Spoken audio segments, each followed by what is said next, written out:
حضرت عائشہ سے دریافت کیا گیا کہ ان حضرت صلی اللہ علیہ وسلم کے بارے میں کچھ فرمائیں۔ حضرت عائشہ نے فرمایا، آپ صلی اللہ علیہ وسلم کی زبان پر اللہ کا ذکر رہتا تھا۔ مکہ معظمہ سے 3 میل کے فاصلے پر ایک پہاڑ ہے، یہاں ایک غار ہے، یہ جگہ بالکل سنسان ہے، یہ غار حرا کے نام سے مشہور ہے۔ اللہ کے رسول کہیں کہیں دن اس غار میں گزارتے، اللہ کا ذکر کرتے اور عبادت میں مصروف رہتے۔ آپ صلی اللہ علیہ وسلم ذکر الہی میں مشغول تھے کہ اچانک ایک نورانی جسم نمودار ہوا۔ یہ جبرائیل علیہ السلام تھے۔ فرشتے نے کہا پڑھ۔ آپ صلی اللہ علیہ وسلم نے کوئی خیال نہیں کیا۔ ایسا معلوم ہوتا تھا کہ کوئی آپ صلی اللہ علیہ وسلم کو پوری قوت سے دبا رہا ہے کہ آواز آئی پڑھ۔ آپ صلی اللہ علیہ وسلم نے فرمایا کیا پڑھوں؟ جواب ملا پڑھ اپنے رب کے نام سے جس نے کائنات کو پیدا کیا اور انسان کو خون کے لوتھڑے سے پیدا کیا۔ پڑھیے آپ کا رب بڑا کریم ہے جس نے قلم کے ذریعے تعلیم دی اور انسان کو علم دیا جو وہ نہیں جانتا تھا۔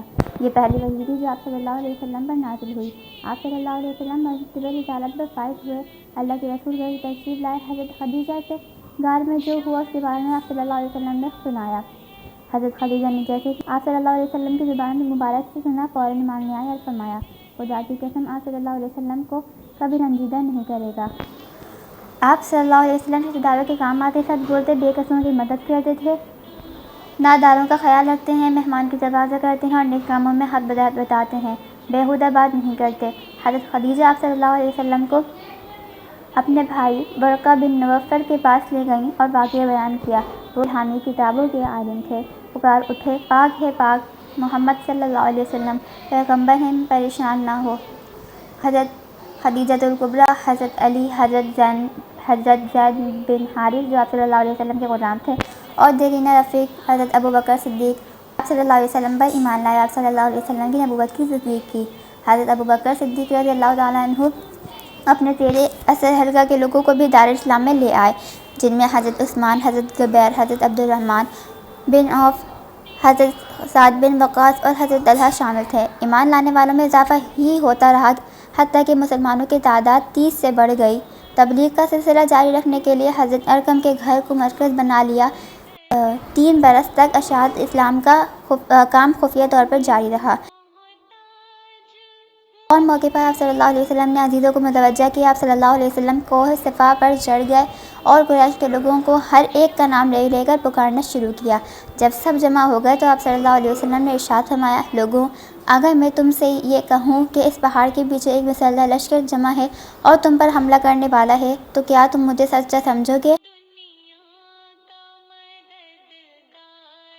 لوگوں نے جواب دیا تمہیں صادق اور امین پایا ہے، جو کچھ کہے گا سچ کہے گا۔ آپ صلی اللہ علیہ وسلم نے فرمایا تم کو ایک خدا کی جانب بلاتا ہوں اور تمہارے دلوں میں جو وہم ہے میں اسے دور کرنا چاہتا ہوں۔ تمہیں خبردار کر رہا ہوں کہ کفر و شرک سے باز آ جاؤ، ایک خدا پر ایمان لاؤ ورنہ تم برباد ہو جاؤ گے۔ تم اس دن سے ڈرو جب خدا کے سامنے حاضر ہو کر اپنے اعمال کا حساب دینا ہوگا۔ قریش آپ صلی اللہ علیہ وسلم کی زبانی حق بات سن کر حیران رہ گئے اور اپنے باپ دادا کے دین اور بت پرستی کے خلاف آواز سن کر طیش میں آ گئے۔ آپ صلی اللہ علیہ وسلم کے چچا ابو لہب غضبناک ہو کر کہنے لگے کیا اس غرض سے تو نے ہم سب کو جمع کیا تو رسوا ہوگا۔ آپ صلی اللہ علیہ وسلم نے جتنی بھی باتیں بتائیں اس پر کسی نے توجہ نہ دی۔ جب آپ صلی اللہ علیہ وسلم نے بتوں اور بت پرستی کے خلاف بولنا شروع کیا تو سب آپ صلی اللہ علیہ وسلم کے دشمن ہو گئے۔